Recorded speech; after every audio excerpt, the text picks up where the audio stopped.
Hey guys, Fish Tank Mike here. Today we're going to be setting up the little paludarium here on our nano tank wall. This is going to be the last aquarium that we need to round this thing out. Also on the agenda today is to shoot a quick members update video on the experiment tanks and talk about what the next experiment is going to be. So if you're interested in that, you want to support the channel, check that out. It's the join button. I'm sure you're familiar with it. If the membership stuff is just not something you're into, guys, and you still want to support the channel, don't worry. We have fish stickers, the store. I'll have a link for it in the description. We talked about it in the last video.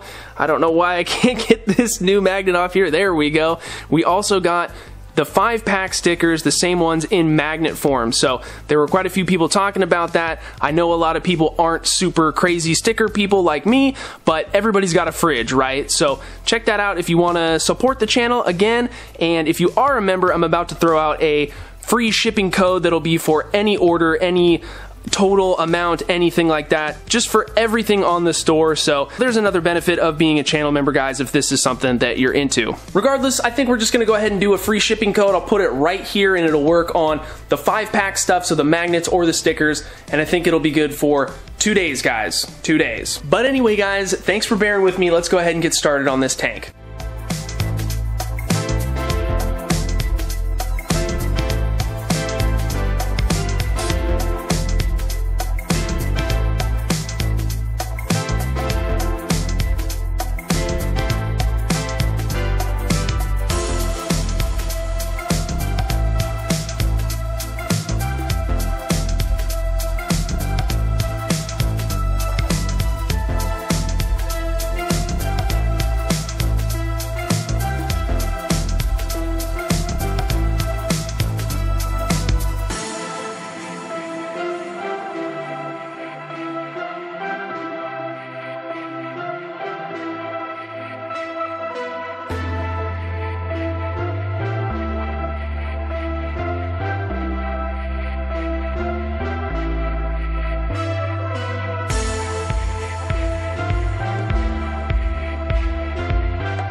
And there's the scape, guys. Let's see, we gotta change our lights here because it's getting late in the evening. There we go, no more flickering. That's kind of annoying, but super simple scape, right? It only took me a little bit to fill this thing out. So the hydro willow in the back, obviously, kind of the focal point of this thing is the rear, and I just wanted to fill that out and have it be really bushy.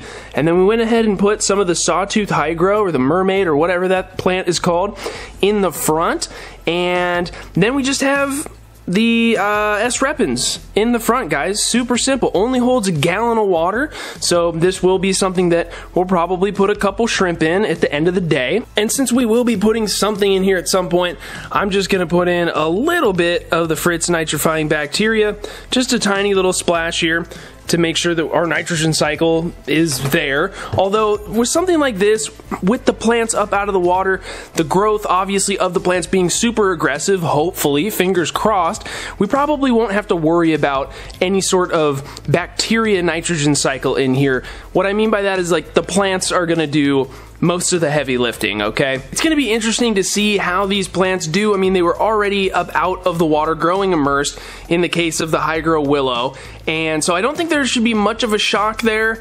but you never know. But if I do come out tomorrow morning and everything's crispy, I don't think that's gonna happen, but if that is the case, then we'll just kind of start over, chop everything down, and plant it really, really low. So that way when the plants are just starting to come up out of the water, then they're gonna have a established root structure and there shouldn't be any issues. But again, I don't think we're gonna have a problem. If anything, the S. repens might have a little bit of a hard time just because it's a little bit more of a high-tech plant. We're obviously not running CO2, but they're so close to the tops of the water, if they can manage to just get a few leaves out of there, then I think everything will be fine. We are, of course, using the active substrate, the boost plant, the UN Contra soil. That's what we're using in all the tanks here, and I think that we should probably just take a look at what's going on in the other tanks. So the first one that we set up here, doing pretty good. Again, we accidentally put like some kind of random pearl weed in here. It was labeled as Monte Carlo, or maybe I just didn't look at the labels. It looks all the same when you get it in. The boost that we have is starting to throw out some new leaves. I can't really zoom in too close to that, but you can see the dark leaves there on some of those.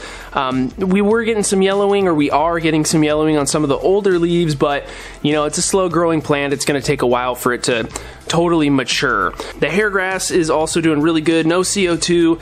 It's carpeting. It's doing good. We did have CO2 in here for a little while, but not long enough to really have it affect too much. So, and then we do have some dwarf sage in the bag, not a whole ton. It's kind of just chilling. Let's get these out of the way so they don't cause a reflection. But the jungle tank, I don't know what we called this thing. I can't keep them all straight. This tank's doing pretty good. It has a lot of decay because of the cork bark that's in here, but so far it hasn't been too much of an issue. I did go ahead and put some of the blue rasboras from one of the 340s over on the other side of the room in here. They're doing good. I'm going to be moving a lot of fish around because we do have to take down all 3 of the tanks behind me. Someone mentioned in the last video, I think it was, that we had some spider mites in the bamboo leaves. They were totally right. I don't know if you can really see those up here. I have kind of moved these around a little bit, so we do have some spider mites, which isn't great. There hasn't been any effect on the leaves so far, but I'm looking into some treatments for this, probably just washing them off. I'll have to take these all out, which will be kind of a pain, but we want to make sure that everything here is healthy. And then the most recent tank that we set up, still going through its I'm gonna be fuzzy wood phase. It'll probably go on for another week or so, maybe a little bit longer. It's just something that happens with that new spider wood, so you take a look at that. That's kind of annoying. I get emails a lot about stuff like this, guys, and it's not harmful. It's something that's just there. Certain fish will pick at it. You can go in with a toothbrush and clean it off if you want. It might come back. It just needs to go through this natural process. But other than that, this tank, it does need a water change. We do need to kind of work on this a little bit, but the crypts that we put in here are starting to pop out. Underwater leaves, submerged leaves. That one in the back is kind of hanging in there, but yeah, I mean, it's just gonna be, you know, another month or 2 before this tank really looks that great. So that's just the way it goes. And so this is kind of my life over here. On the other side of the room is all of the water box tanks, guys. We have 3 of the, I think they're like 50-gallon tanks. They're 36 inches across, and I believe they're 20 high. We got the 3 black stands for them to match, so that over here we will have some new setups, and I'm really looking forward to that. I've totally let these tanks go. That wasn't originally my intention. This one kind of has some crazy algae going on, and so we'll see how much of these plants we're able to save. Maybe there's something that I can do. The Monte Carlo down here is definitely looking pretty good. I think we're going to be able to save most of that. All of this immersed grown Rotalo whatever is going to be gone here pretty soon once we rip these tanks out. And then we have all this manzanita wood that we're probably going to reuse most of. I think I have escape in mind to use some of it. And then of course we have Big Daddy. So the 167 water box tank, guys, got the original lighting scheme back up on here, the double lights with the current brackets that are extended out. So everything's ready to go in here. I need to wait for the substrate to get a little bit more dry. I managed to shot back out as much water as possible. We're reusing the substrate, of course. It's just a lot of substrate, and I didn't think there was any point in getting rid of it. So this is gonna be a big process, setting up this tanks. Guys, water box aquariums, of course, They are a sponsor of the channel. We love water box tanks, and we're about to have pretty much all the tanks down here be water box aquariums. Guys, go check them out. Link in the description.